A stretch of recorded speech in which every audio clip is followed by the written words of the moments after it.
Good health can feel like a miraculous gift, but we're all vulnerable to illness, whether a common ailment or a rare disease. It's been estimated that there's somewhere between 7,000 and 10,000 rare diseases, and of those, there's only about 500 approved treatments. Rare diseases are challenging to diagnose. They're more common in newborns and young children, and often genetic. Human beings are genetically very complicated. There are maybe 20,000 genes in every one of our cells. Dr. Richard Parad is a pediatrician and neonatologist at Brigham and Women's Hospital in Boston.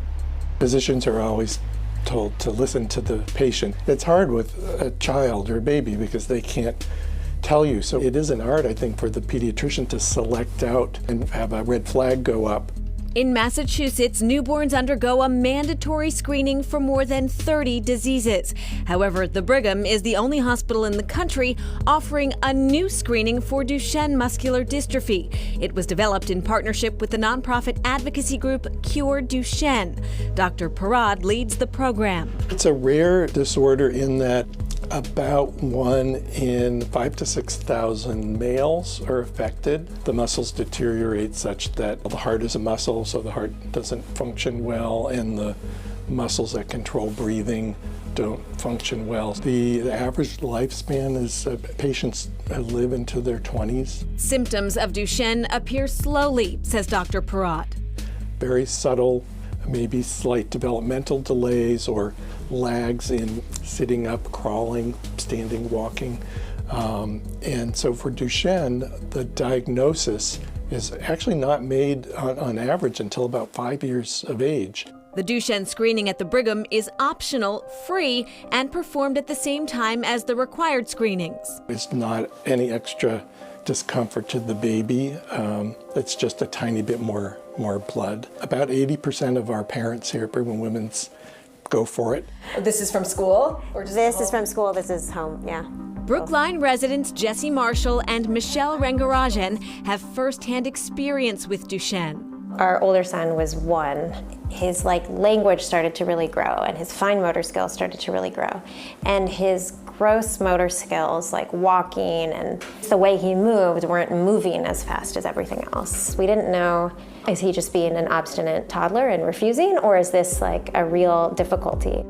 Their son was eventually tested for Duchenne with definitive results. His baby brother also tested positive, says Rangarajan, who is an endocrinologist. I think screening is incredibly important because the lab tests are obvious and the symptoms are not. Early confirmation can help, says Marshall. So what does that early intervention look like? Everything from different types of treatment that we were able to seek out early, even clinical trials and trying to get them enrolled in early age. We can start other types of therapies earlier, so we do stretching every day, and he has orthotics that he wears at night. Before the diagnosis, the family had been planning to move. For now, they're staying in Boston with their medical team and their support network. We hope for the best, but also plan for the worst. The sad thing about Duchenne is that it's a very stereotyped progression. We do have to plan on building our life around, the kids having special needs and physical needs. My hope is that if the research continues and the work continues, that our kids could be a part of the first generation of boys with Duchenne who live to middle and late adulthood. And so we get what's available to us now, and maybe that buys us a few years. And in those few years, something else will be available. We want them to have, throughout their lives, moments of just a typical life with joy. And Dr. Parad says that in addition to physical therapy and steroids, about a third of Duchenne patients do benefit from drug therapies, and there are a whole bunch of new drugs in the pipeline, either being investigated or in trials at this point. Yeah, and Jesse and Michelle also say to parents, trust your gut, look out for unusual symptoms within your child, and that doctors often rely on a parent's sixth sense when making a diagnosis for a rare disease.